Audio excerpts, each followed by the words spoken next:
1, 2, 3, 4.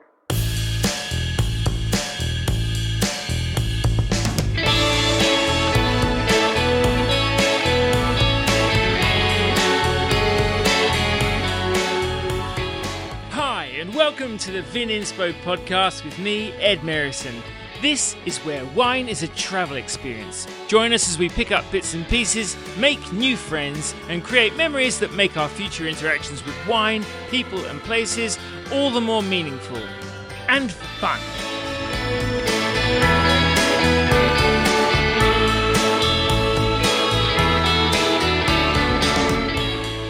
My guest on this week's podcast is Corrina Wright. Corrina is the 6th generation farmer and first ever winemaker at Oliver's Taranga in McLaren Vale. We talked about how this is her favourite part of the whole podcast. Goof plugging to cocky-proof the dripper lines, life in the fast lane with an F1 celeb collab, bra fitting and tooth filling family outings to the big smoke of Adelaide, from Shiraz and a man's world to promoting diversity in all its guises. When Parker Points prompted overnight success, piffing the pineapple juice and flying the flag for Fiano, managing Gallo's gazillion-gallon tanks as a young green winemaker, signing autographs for ardent fans while shopping for homewares, how Australia needs to shed its solemn skin and show its warm, bright, true colours to win people over, French kissing in the USA and dissing its shithouse beaches, having a big mouth and using it to be part of the solution, and the exciting challenge of writing the next chapter for a sustainable family business. I started by asking Corrina what she was like when she was but a shoot on that deep-rooted family tree. Busy, I think my mum and dad would probably say. I think I walked when I was 8 months old or something, so that must have been absolutely shithouse for them. I did pretty well at school. We grew up in McLaren Vale, not on the property, but, you know, my grandparents were on the property. I also had my other set of grandparents in McLaren Flat as well. So pretty much revolved around this little space in the world, yeah. What was the Vale like in those days? There was no public transport, I can tell you that. There was a lot more space around the townships. Aldinga in particular was small still. My school, the McLaren Vale Primary School, was relatively small. There was still a lot of vineyards. There was some mixed farming, but there was a lot of vineyards. Quite a few cellar doors, but not a crazy amount of cellar doors at that time, back in the 70s, 80s. And I don't know, so semi-agricultural. Adelaide was called town, and you only went into town when you needed to go to the dentist or when you needed to get your bras fitted for the first time at David Jones. You only do that at David Jones. And when you went to town, like Gran and everyone would come with you. A nice family outing. And a lot of time spent on the farm helping out. What else did you get up to when you were at that age? Yeah, so bits and pieces.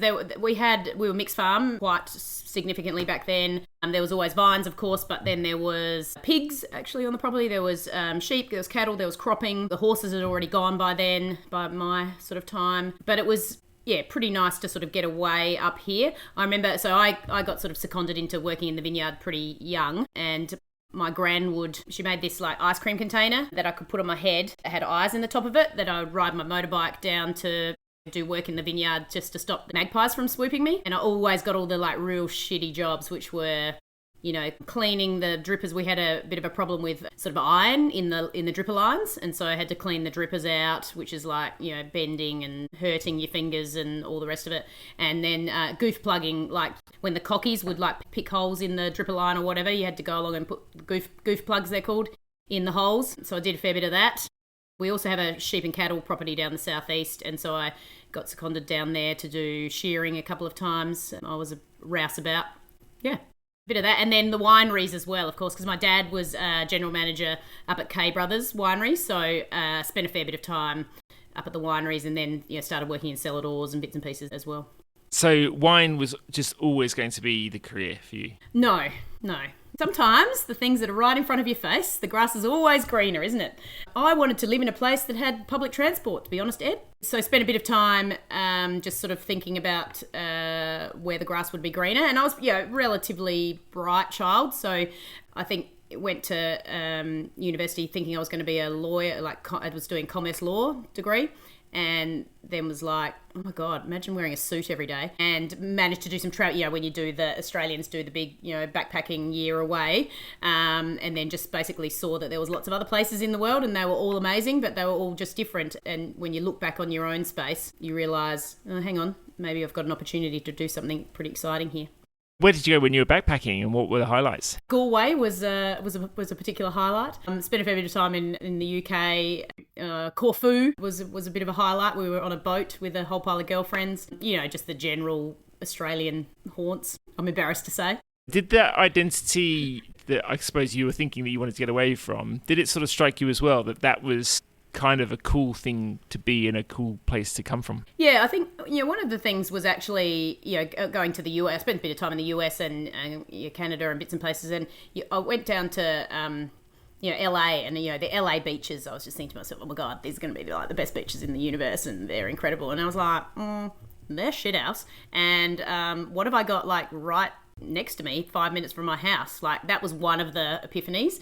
But then the other ones were more around like my family, and I'm sixth generation, and all the generations before sort of did bits and pieces. And by this stage, my grandpa and his brother had sort of separated the property. So my grandpa had got his bit of the property, and my uncles were running that, and their cousins, I suppose, were running the other pieces. And in the end, we ended up buying back quite a bit of the original property under my grandpa's side of things. And I just sort of looked back through the family and realised that each generation sort of added a different stamp, I suppose, and that while we had been grape growers for a long time and been supplying fruit to amazing wineries for a long time, we had never put our own name on a wine, I suppose, and that perhaps I had the opportunity to bring the wine side that my generation can add to our family story. And how did you go about doing that? I begged my grandpa and my uncle if he could let me have some fruit.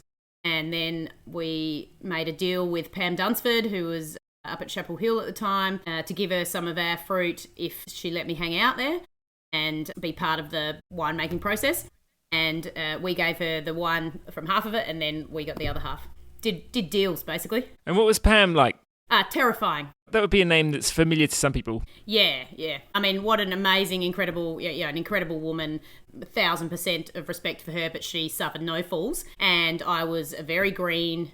I had no idea really about the winemaking process. Obviously, I worked in cellar doors for a long time, and I'd worked in vineyards for a long time, but didn't really have much knowledge of how everything worked. And I'm also, unfortunately, not gifted in the mechanical sense, like with making things work. So I had to really concentrate a lot on that. So she was quite terrifying, but very kind of her to let me basically shadow her. And were you surprised at how well you handled most of the stuff? I mean, did it come naturally to you? Yeah, I was super worried about my palate, mostly. Like, I kind of knew that I'd understand the grape growing side of things and get a sense of that, but it was probably my palate that was, what if I didn't have a good palate? What if I didn't, what if I wasn't a good taster? My world growing up in terms of what we ate and stuff wasn't super diverse. It was probably, meat and 3 veg and barbecue chicken from the chicken shop every now and then, and my gran cooked a 3-course meal for my grandpa with his knife and fork sitting on the table waiting for it every day. So it was quite, traditional puddings and that sort of stuff. So I hadn't really tasted very widely, and that was probably the thing that I worried about the most. But turns out it was all right. Yeah, I mean, that's something that I think probably a lot of people listening to the podcast who have much, much less experience, who have gone through that same feeling, though, of being insecure about what kind of palate they have and how much of it is learnt and how much of it is innate. But what's your experience of that? Yeah, I suppose I've been part of the wine judging scene for a long time. There's also a course called AWAC, which is an advanced wine assessment course that the ARRI runs, which actually does do some statistical study of how you taste. It's all tasted blind, but they have double ups of the same wine, and they sort of score how well you pick those up, or give them the same score, and they sort of split that between reds and whites, and then they also do were you way away from the general consensus, I suppose, or were you not? And then they also do double ups, not only just in the same bracket or the same day, they do it multiple times in a day and then across other days as well. So I get a bit of statistical rigour. But anyways, it turns out I am quite repeatable. The other part of it is the descriptions part, and how it's just all the little neurons in your brain, open up, and I can easily say what that reminds me of, or what that flavour is. Yeah. Articulate and recognise. Yeah. That's just practice more than anything. So it's just because your neurons are more switched on, I guess. Yeah. And so once you started making wine, decided that you could do it, you liked it, your palate was okay, what happened next? Basically got into Adelaide Uni at the time was basically when Roseworthy was being transferred down to Adelaide and Waite. So I did a couple of subjects out at Roseworthy because I got credit for a number of the subjects I'd done through my commerce degree. So I sort of straddled years. I came into the winemaking consort at Waite that had already spent, a solid year or so together, and I was the new kid on the block. And who was in your cohort there then? All sorts of people. Sue Bell, Tony Hoare, Bry Hoare, husband Daniel Wright, Andy Coppard from Lionel Ramble, Pete Fraser, Tim Burville, Ben Glaitzer, Ellie and Rangi from over in WA, Pete Howland, I don't know, shitloads. Enjoyed it? I did, yeah. No, I did. I was lucky enough to get a scholarship to head over to the US for my final year, so I got to be across, quite a number of different cohorts, which I really loved. I get my energy from people, so new people and interesting people are always good. And where did you go to in the US and how did that pan out? UC Davis I went to, which is the California university that's between Sacramento and San Francisco. And it's one of the University of California campuses, and it's the one that has the, winemaking. It's a sort of a bit more of an agricultural, I suppose, in general campus, and so there's a winemaking, vit and enology campus there. So I got to go over there. I was luckily sponsored by, at the time, Southcorp Wines to send me over there, and got a scholarship from the university. So I spent a year there, and it was incredible. From a social and learning point of view? Yes, both. The university system is so different in the US. I had no idea. Like, they do, I think it's called positive reinforcement and stuff, and we do negative reinforcement in Australia, apparently, which is a thing that I didn't know. So, I was doing pretty well over there still, but, some of the subjects I did were incredible, and the lecturers I had, so I had, Anne Noble, who's a famous sensory scientist. I had Roger Bolton, who's Australian, but, lived over in California for a long time, and he's, basically the guru on everything winery engineering and probably the smartest person in the world. And then I did an incredible subject with a guy called Nick DeKouzlian, who is now working for Gallo. He's like their sort of head of research, I think, for Gallo. But he did this subject called Vineyard Establishment. But basically you just had to pick a place anywhere, and you had to do all this big, massive project on, the rainfall and the climate and the soils and the what you're going to plant and why. And, this big project is happening. But meanwhile, we were going on weekend excursions down to all the different Californian wine regions and grape growing regions. So it's definitely the most interesting subject I ever did. Yeah. Did you stay in the States to do more work experience as well? Yeah, so then stayed over and worked for Gallo Sonoma. Did a vintage up there when Ernest Gallo was still alive, and Gina Gallo was sort of in charge of reds. It was pretty funny. I was like super green, but they had some vinomatics, which are the rotating fermenters that sort of Australia had a few of at the time. This is in the sort of late 90s. So they were like, well, you can be in charge of making all the Shiraz and everything out of the vinomatics. So it was pretty crazy. I don't really know why they let me do that, but it worked out all right. And after that, you came back to Australia. Were you working for Southcorp then, back in Australia? Yeah, so putting myself through uni, I'd been doing, at the time, grower liaison work down in McLaren Vale and working for Southcorp sort of each vintage, which was basically organising all of the, at that stage, growers didn't organise their own harvesters or their own trucking or hand-picking gangs or any of that sort of stuff. It all got organised at a central person. And so I was like I had a big brick phone back in the day, and I was organising all the fruit from McLaren Vale that went up to the Barossa, Nuriukta, for about 3 or 4 years. And then because they gave me the money to go to Davis, they then signed me up to their graduate program. So yeah, was up in Penfolds for a bit, and then went to Seppeltsfield first and then to Caradoc. But then once I got out to Lindemans at Caradoc, there was a position going, and so I ended up staying. How was that? Amazing. At the time, the great thing about it for me was that it was away from all the politicalness and all the sort of egos a bit, because Caradoc was just, out in Mildura, and it was making the vast majority of probably the wine that the company was producing, but it wasn't seen as fancy or as important. So you got sort of left alone.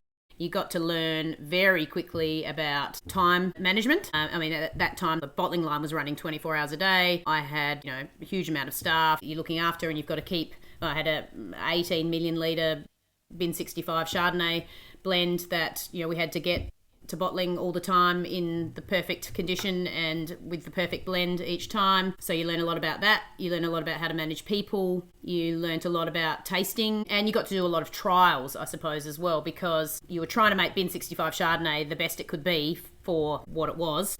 C/D grade river / Sunraysia Chardonnay. And so you got to do these incredible trials on, so I was doing, natural ferments, but like 220,000 litre natural ferments, or, heaps of oak, or, heaps Malo-y, and you sort of ended up, you'd have your very fruity parcels, your very textural parcels, your very Malo-y parcels, and then you'd be putting your blend together from there. And then whatever shit that someone else had stuffed up in all the other wineries that you had to, just wedge in as well. So it's a great experience, and experience on a big level. I guess at the time you were sort of this vigneron in waiting, getting all sorts of incredible experience that you could go back and take to your not insignificantly small farm, but at the same time a completely different growing aspect that you were going back to. Presumably that came after Caradoc, did it, moving back home? Yeah, so then the Rosemount merger happened, and I got sort of seconded into the Rosemount side of things. They had been processing at a lot of different wineries up in Mildura, so ended up looking after all of that wine. And then a job came up in McLaren Vale, as in the Rosemount Rycroft winery, and I was lucky enough, Brioni Hoare, she was also working for Southcorp at the time, and she'd had kids and I'd had kids, and so we did a, job share, that's it. And so we were based down in McLaren Vale at Rycroft, so moved back home then. And were you pretty impatient to get back and take the reins in a winemaking position back at home? Yes, I mean, we've been making, a tiny bit of Shiraz every year, sort of all that time. Yes, but, realising now, didn't really have much sales experience. My uncle was super keen. My grandpa was super keen. We had some support around us. Brioni, my cousin at that stage, was starting to consider doing a wine marketing degree. Yeah, I don't know, just had a crack, I suppose. And then that was just sort of getting bigger and bigger. We'd got this is back in the days when a Parker score meant something, I suppose. And we had an importer in the States I just met when I was over there. K Brothers had the same importer, which my dad was working for. And so he started taking some wines, and he put some wines in front of Rob Parker. To be honest, I had no idea who he was at the time, didn't know anything about it. And we got some, very high scores at the time. And then we had phone calls from every bloody country known to man. It was pretty weird, to be honest. And we won a Wine State Wine of the Year sort of thing, and a few other bits and pieces like that. So, I don't know, maybe that just gave confidence. Yeah. And just describe, if you will, the farm itself. So we're in the northern side of McLaren Vale. Basically, we've bordered Darrenberg up past SC Panel. We have about 300 acres of vines. Our oldest plantings are in 1948. Primarily Shiraz and Grenache on the vineyard, but now in later days it's Fiano. So there was definitely no Fiano in the vineyard back in that time. And, the Grenache was probably slightly maligned also back then. So it was all about Shiraz for us. We also even had, first in McLaren Vale to plant Chardonnay in the 1970s. So we even had Chardonnay still on our vineyard then. We had a tiny bit of Sauvignon Blanc, a bit of Pinot even, which ripened in about December and tasted like bad dry red. So yeah, then and now, probably pretty big changes really. And so when you started the label as your full-time main job, what did the range look like back then? It had a Shiraz and a Shiraz. Right. And it was the estate Shiraz, and then it was what we called the HJ, which is my grandfather's initials, Herbert John Shiraz, which was from the 1948 planted vines. And that was pretty much it. Eventually opened our cellar door in 2007, which was sort of a renovation of one of the old original workers' cottages on our place. Before that, we'd sort of been welcoming people to my uncle's house, and my office was on his dining room table for many years. And then, once we opened the cellar door, I made an Adelaide Hills Sauvignon Blanc from another person's property one time. I never made a Chardonnay from our vineyard because also that was ripened about 5 minutes after December. And then started making Grenache. First was a blend very creatively called Corrina's blend, which was co-ferment Shiraz Cab. Yeah, then Grenache, and then, I don't know, things started to grow from there.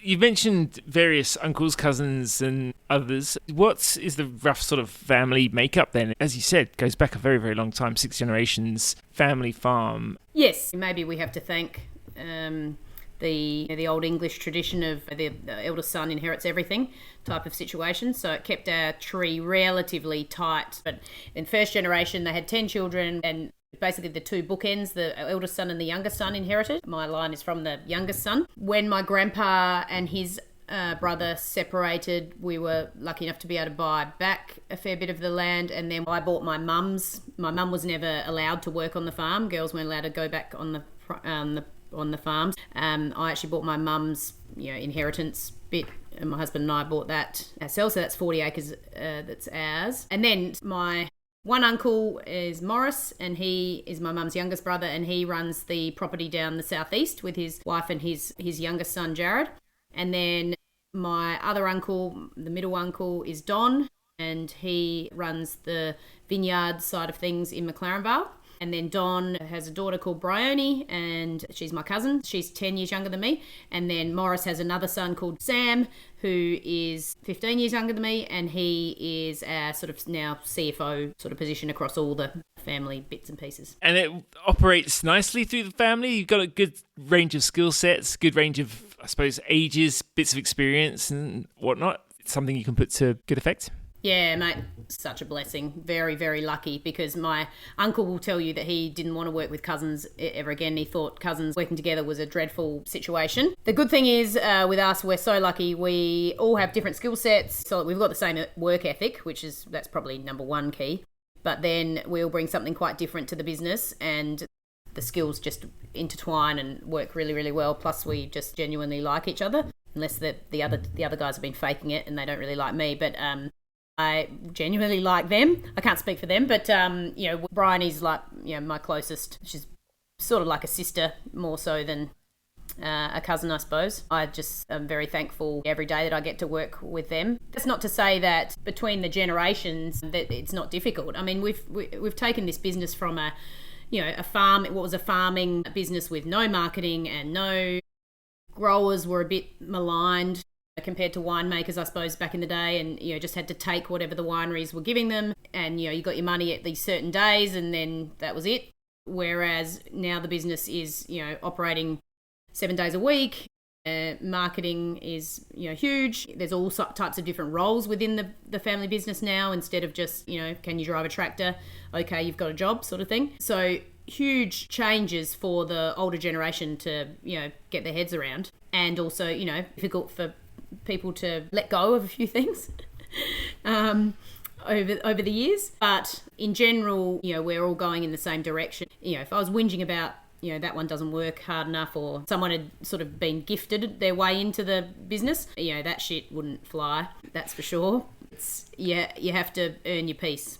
And roughly what proportion of the fruit is sold, and what do you retain for Oliver's Taranga wines? So we're about 40% Oliver's Taranga, and then the rest is all sold. You mentioned all having various different roles. I mean, you have quite a few yourself. You said you weren't initially very savvy with the marketing, but you certainly give the impression of being a natural, and I don't know if you enjoy it, but you've always got a smile on your face. I mean, is that something that you now see as being completely inseparable from the persona of creating something beautiful and then presenting it? Yeah, I think, like I said, started talking and walking young.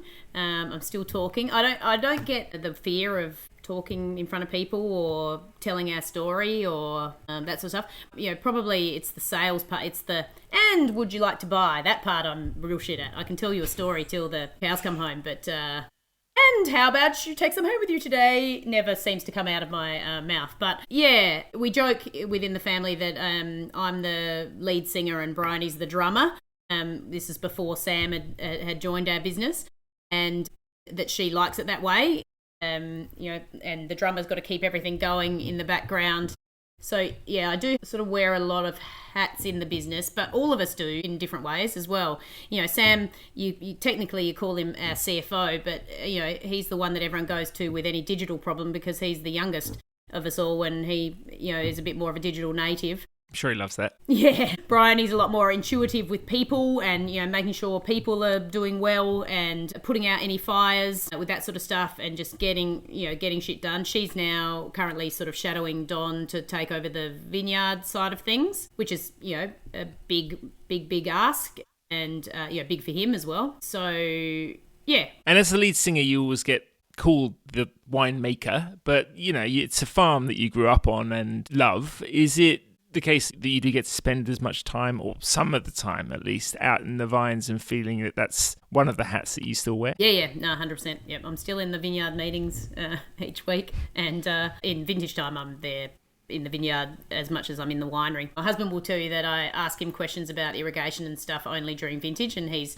like, I've got it to this point, why are you even asking things now? So, still nosy. You mentioned in the early days having the range consisting of Shiraz and Shiraz. What about now? How has the Grenache piece come in play as that grape is more in favour these days? Yeah, huge. So Shiraz is still our biggest overall varietal, but now it's really a three-pronged attack with Grenache and Fiano as well. So they're not quite as big as Shiraz. Fiano's getting close, but yeah. And then we've got, I suppose, the other place where I have influence in the vineyard is, we've been planting a fair few alternative varieties, bits and pieces around the place. My uncle's been super keen for that as well, because he knew that, we couldn't just have Shiraz and Shiraz into the future. So that's been really good fun. And I also sort of do most of the grape sales sort of side of things as well. So, knowing what varietals other businesses are interested in. I mean, Fiano story really started because we were growers for Coriol, and they planted some and wanted to plant more, but they had no space, and so asked us as a grower for them, would we plant some? So thank God for Mark Lloyd. Very cool. Well, we'll talk a bit more about alternative varieties in a second, but first I just want to dwell on Grenache for a little bit, because it's probably the variety at the moment that's causing most waves. There was a time when that wave was sort of building, and sometimes these things don't quite manage to properly burst forth. I would say it absolutely has, and not only that, but it's proving its chops really convincingly in lots of different ways. Tell me what's exciting about McLaren Vale Grenache, what you love about that grape variety, and how to get the best out of it. Man, what's not to love? I love everyone's different expressions of it. Our winery is a custom crush winery, so we make wines for quite a lot of different producers, and a couple of weeks ago we pulled out all our 25 Grenaches amongst the group, and went through a tasting, and super exciting to see what's coming out. Grenache is hard work when it's young, but the blessing, I suppose, in McLaren Vale that a lot of the old vines didn't get pulled out back in the day, and we have this resource here that very, very thankful now, because they are just right in their chops, and there's lots of different little micro climates or districts or regions of McLaren Vale in which they sort of express in different ways. But Grenache is sort of harder to grow and harder to make than Shiraz, but it's the one that gives me the most joy to get it right, and it makes me think harder and work a bit harder, but feel like I get more out of it, I suppose. Yeah. Now the customers have come on board.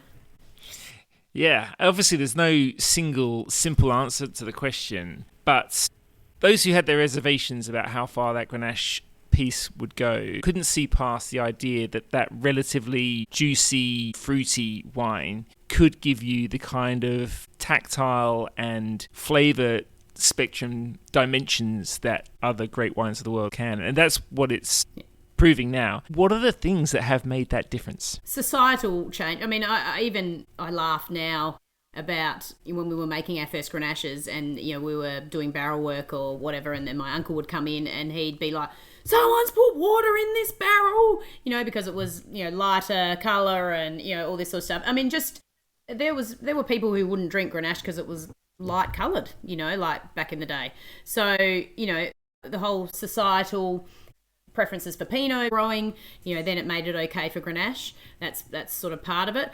And then the way we've been making it. So, in the early days, because of that societal thing, we were trying to make it look like Shiraz, the region, arguably. This sort of bit before my time, but there was a lot of, you'd put your Grenache, run it over Shiraz skins. You would try and pick it when it was almost fortification levels, so you could get it riper and get more colour out of it, and all of that sort of stuff. I don't think that ever means that it's going to be particularly tasty at the end, but now that we've got these older vines that are settled into themselves and more respectful winemaking techniques, I suppose, or just respectful winemaking in general, it's allowed it to really express itself and sort of really got itself into the zeitgeist. And we're speaking on a Saturday, which I feel very cruel for making you do, given it's such a beautiful day. My tomatoes won't plant themselves.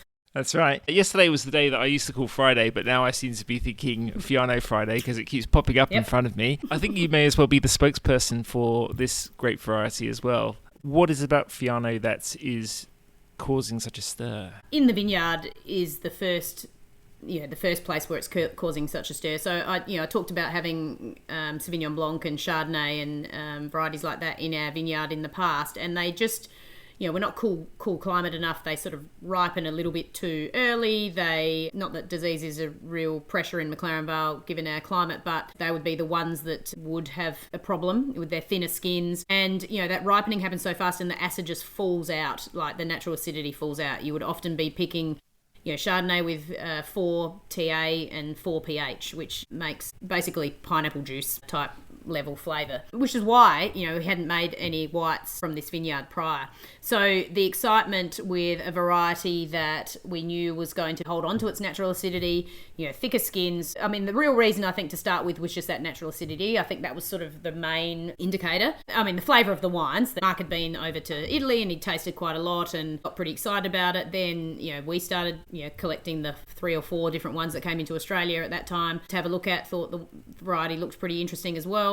But I suppose what we didn't realise was not only would that natural acidity be key, but also the thicker skins and the drought tolerance and the heat tolerance and the disease tolerance.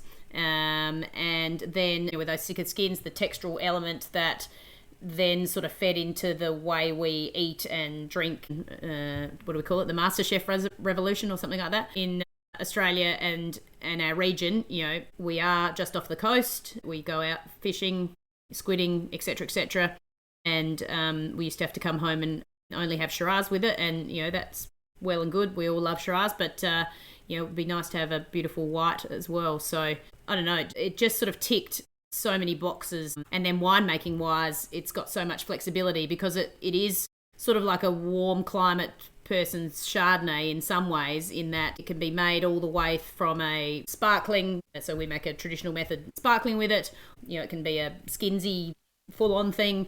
It can be a couple of things in between. You can take oak, because that textural element always means that it's quite delicious with food, but it doesn't sort of fight against the food, if you know what I mean. Did you find that your Salvador visitors took to it very easily? Yeah, they did, and and I won't deny. Apparently, that's because you can say Fiano easily. But that's what everyone tells me. Oh, it's only because you can pronounce it. So come back and talk to me in a few years see how Falangina goes. But even then, I did have people say to me, you know what you should do? You should change the name of it to Fiona. And then, people will buy it. So it was definitely a slow boil and, from a small base. But pretty quickly went from customers really liking it at Celador to Soms. Like it went to Soms pretty quickly. And I think for those reasons that I was talking about before, but, Soms may have other opinions, but that's what it sort of felt like to me. And winemakers getting pretty excited, realising that, I'd never had a white variety from our region that I hadn't had to add acid to. Like it just didn't exist until Fiano. And you spent a bit of time in Campania now, haven't you? Yes, been very lucky too. Well, tell me about it. Freaking love that joint. I love Napoli. I love the region around it. I love the generosity of the people who have looked after me there. I've been very generously hosted by La Donna del Vino, so the Italian Women in Wine Association. Their Campania chapter hosted me for 3 days and just were so generous with their time. Plus I've done other adventuring around there myself. Had a few moments where sort of food and wine experiences or whatever where there's been tears because it's been so amazing. In a lot of ways, it's not like McLaren Vale. It is coastal, yes, but, they're up quite significantly higher than what we are in general, much higher rainfall than what we are, very fertile volcanic soils, and mixed farms that grow, every piece of fruit and vegetables, and I just love it so much. Anyways, and they make really good pizza. Very cool. This is probably a good time to talk about the Alternative Varieties Wine Show, because the way you just described Avellino, I suppose, is a little bit the way that I feel there is a pocket of culture that Australian wine could do with more of that happens up there in Mildura, and you're obviously a central part of the show. What does it mean to you? It's a family. The Alternative Varieties Wine Show has a real... And you're right, it is a cultural thing. I think when I lived in Mildura as well, I was lucky enough to eat at Stefano's and I got to see the way he was really promoting the region and the food and wine in the region, even if it is slightly more, I don't know, commercial regions of wine, but that food culture, the people culture, the getting around the table and eating sort of thing, I really respected from my time living up there. And because you often have people, especially in the wine industry up there, they would sort of move in and then move out. I mean, I'm sure you've probably talked to about 20 different people who have spent time at Lindemans, for example, and they would sort of spend a few years there and then move somewhere else. And so that you've got this constant sort of people going in and out. And I really love that. I love that about the show. It really fosters that even more, I suppose. They wanted to do things differently. They were probably some of the first that had, writers and somms regularly on the judging panels. It's been coming into our 22nd year now. I was, always loved judging up there before I was, whatever they call me, president of the committee. The greatest thing about it for me is that there's no ego involved, because no one can say to me that they know everything about Falangina, for example. And so what you're doing is you're tasting these new varieties in new regions with completely new expressions, and it fosters so much conversation amongst the judges. You're getting to see, where things are sitting, what's looking great, who's letting the fruit express, who's still trying to make Shiraz out of it, all of that sort of stuff. One big melting pot, but then also the focus on education as well with the talk and taste. I mean, those talk and taste events, I can't believe they don't have 300 people at them. I mean, they are some of the most interesting, incredible, and sometimes avant-garde. I mean, Max Allen many years ago, did one that was different music playing while you're tasting. And it doesn't necessarily get as out there as that. And then another time we all had to spit into the one big bucket because he'd seen this artist in, I don't know, I think it was New Zealand, who had made this art by putting a big salt lick in the middle of a canvas, and the cows had walked across as they'd sort of got this salt lick, and then this was the canvas. And so he made us do a spitting canvas, creating art while we're tasting as well. Just all sorts of things, all sorts of ideas, people with incredible energy, Chalmers family, who were, absolutely key at basically bringing in all the Italian varieties pretty much that we know. I don't know, I just love it. So much chat. And so president of the committee of the AAVWS is just one of those many committee duties that you fulfill. Another one on the board of Australian Women in Wine. How important is that to you, and how do you feel Australia is shaping up with its ongoing potential to rebalance things? I just got furious about the lack of diversity.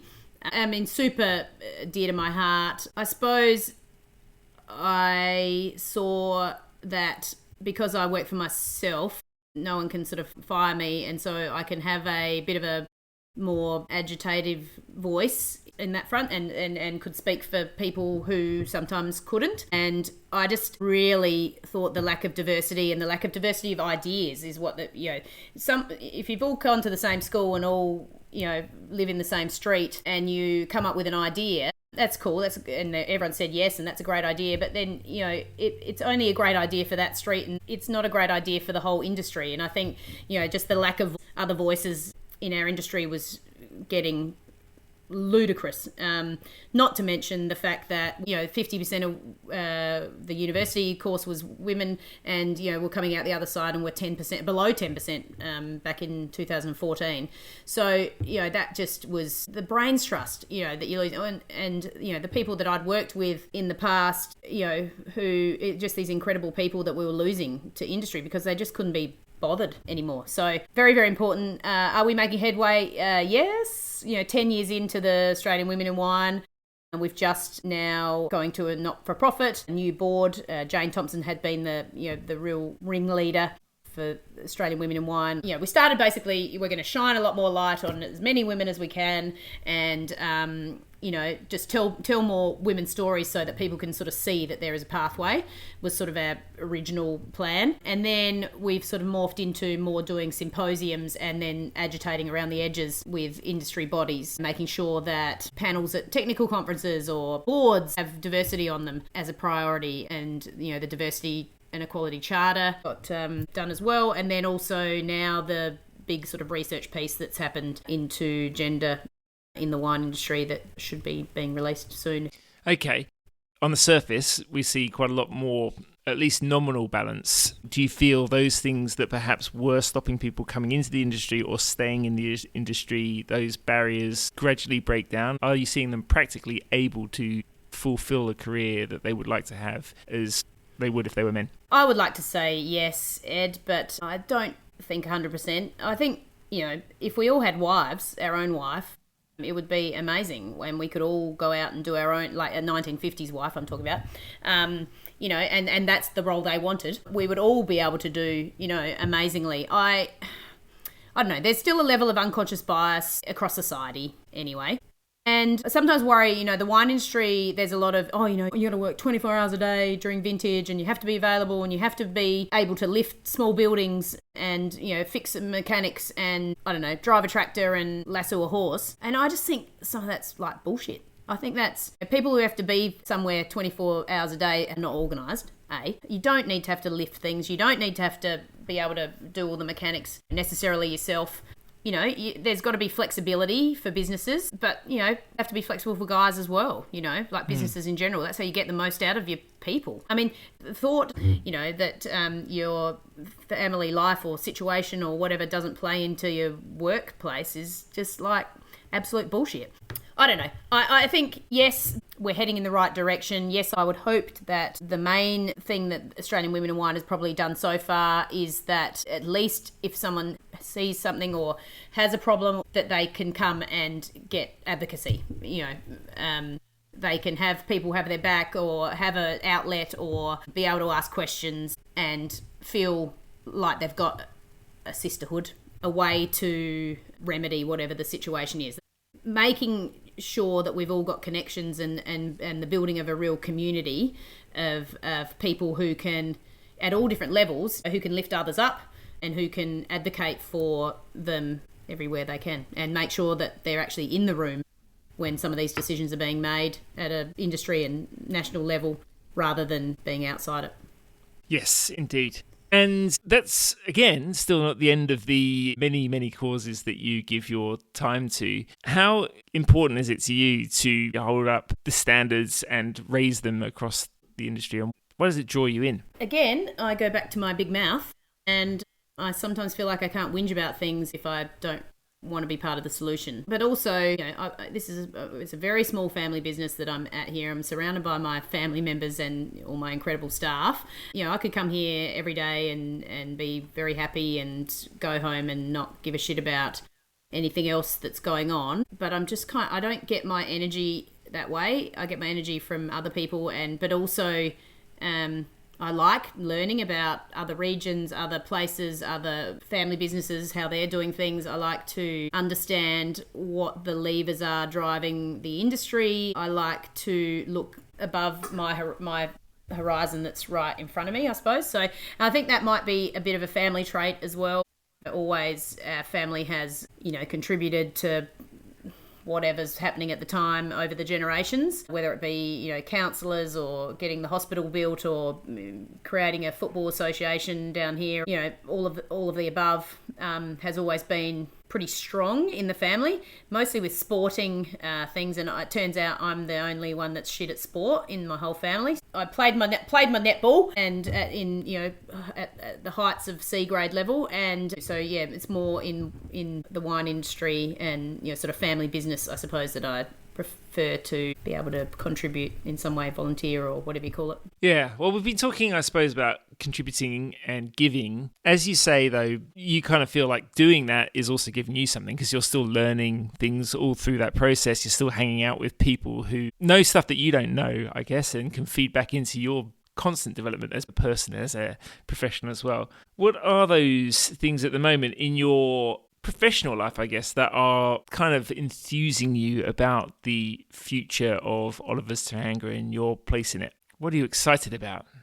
I'm excited about the inaugural International Fiano Day coming up on the 17th of October. I am excited about this region. I'm excited about yesterday. We did a big Grenache Blanc tasting with a lot of the customers at our custom crush place as well, Oliver and Press.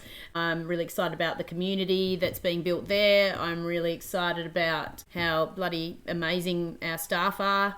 I'm excited about our cellar door. I'm excited because today, guess what? So I went to Harvey Norman today to buy some bits and pieces. Anyways, and I've given the guy my email address for the receipt, and he's like, oh, Oliver's Taranga. Oh, my dad, he just never stops talking about Oliver's Taranga. Me and my brothers and sisters are like, if we have to hear about Oliver's Taranga one more about that bloody wine.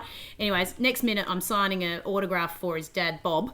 And, it was a weird moment. So I do love our customers and how excited they are. I'm really excited about, I've got a collaborative wine that I'm doing with a famous person, and that's taking me to all sorts of weird places, including San Fran and Mexico City in a couple of weeks. So I don't know, what's there not to be excited about? I'm excited that my tomatoes were going to be epic again this year. Is that famous collaboration, is that the one that we know about, or is that a different thing? No, the one, well, I think you know about it, yes. Well, I wanted to ask about that. So, Ihana, I asked about how to pronounce it, just so I didn't look too stupid, with Valtteri Bottas. Again, I hope I'm pronouncing that correctly. But so how did that come about?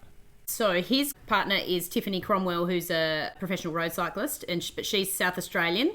And her mum works for Brioni's partner, Chris, at the business here.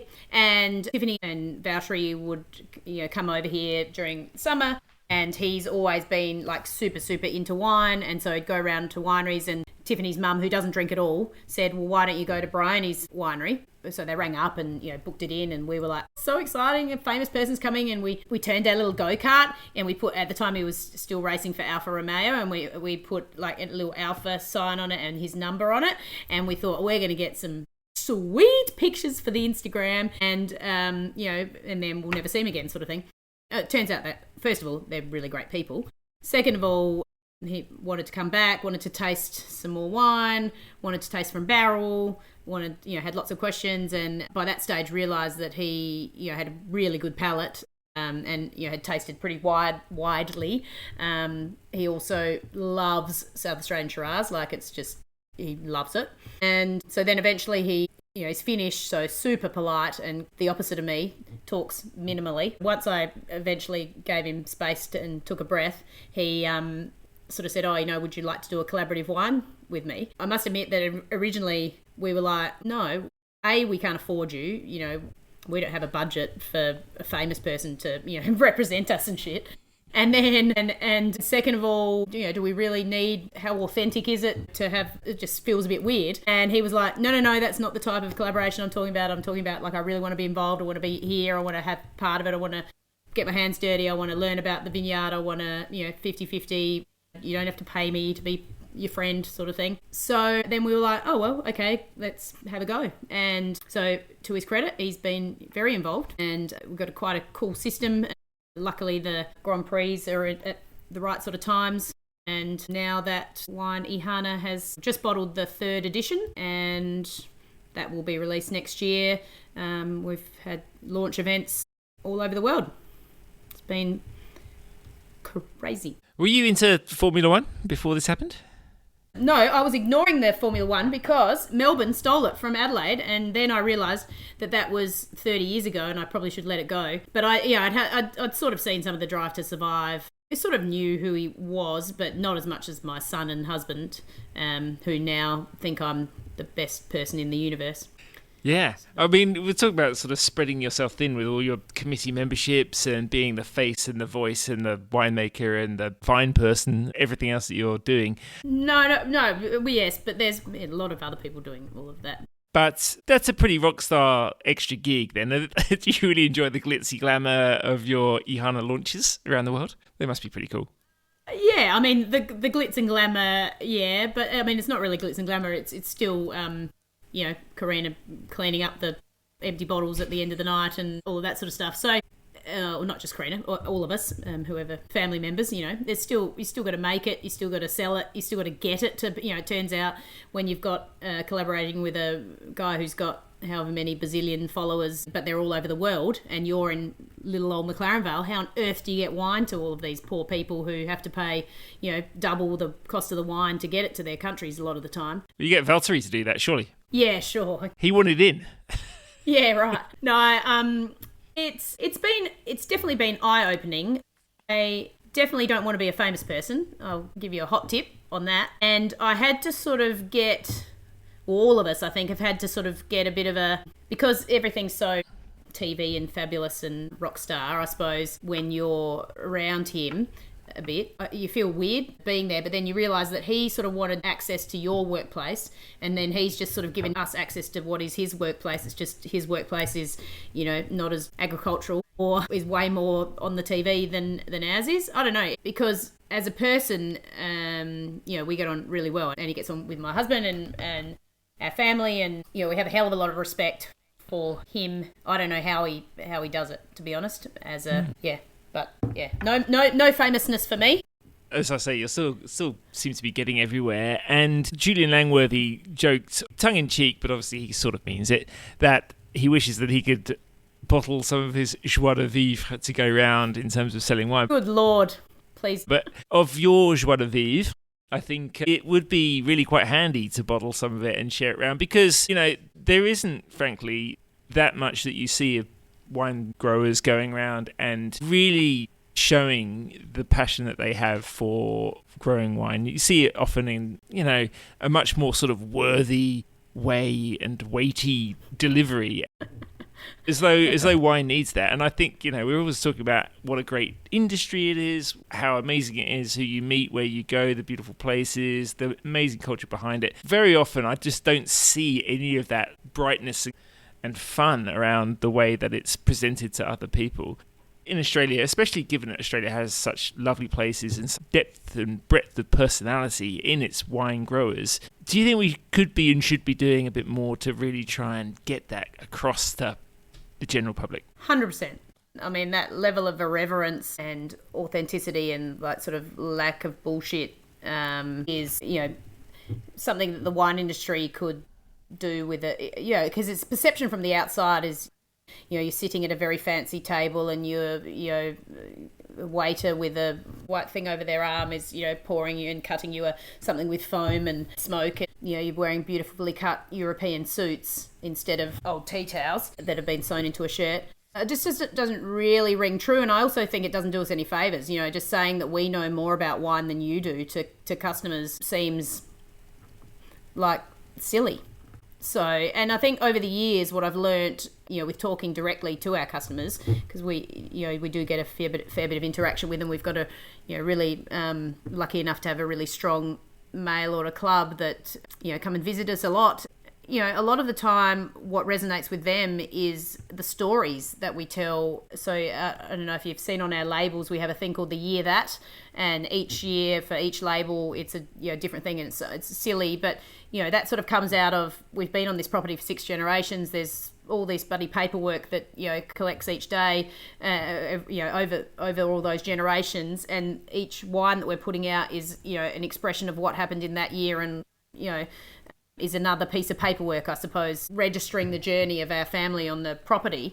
And those stories are often the thing that they want to know more about than they do want to know about the pH and the soil type and all of that sort of stuff. No way.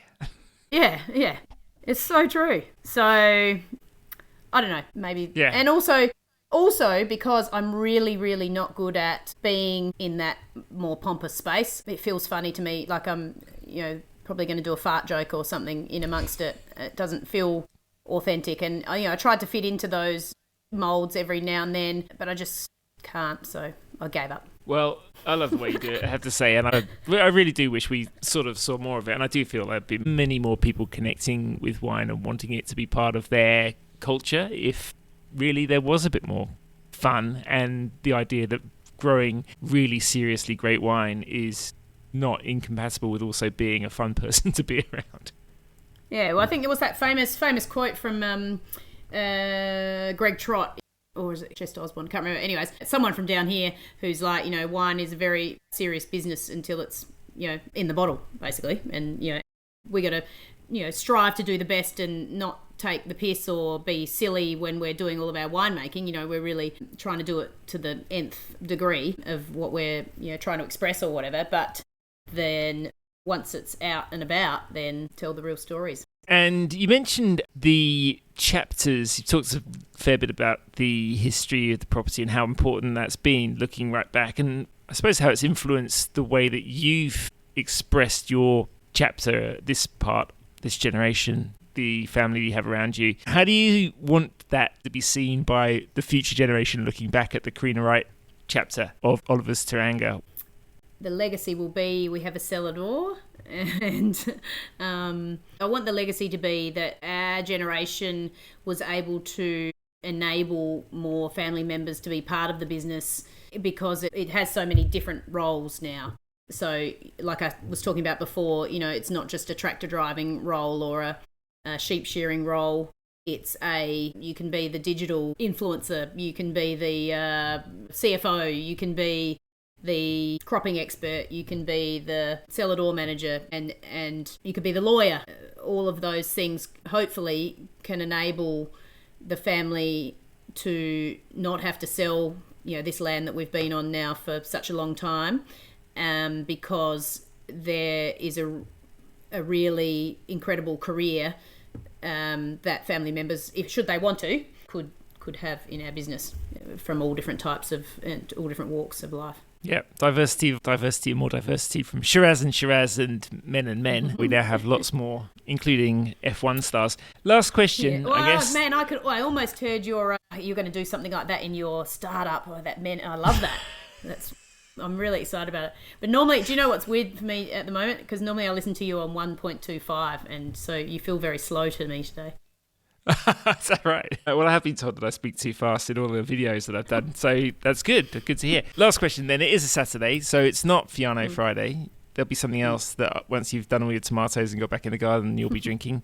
What will you be drinking tonight? I will be drinking a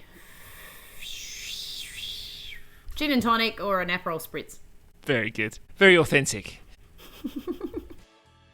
That's it for this week's podcast. If you enjoyed the conversation, please like, subscribe, and share with everyone. A rating on Apple, Spotify, wherever can make a huge difference. And please subscribe to my Substack. Free or paid, it all counts. Find me at edmerison.substack.com. Leave a comment. What do you think? But for now, I'd like to say thank you to Lucas James for the music, Neil Williams for the artwork, and to my guest, Corrina Wright. Till next time, live wine to the fullest. Cheers!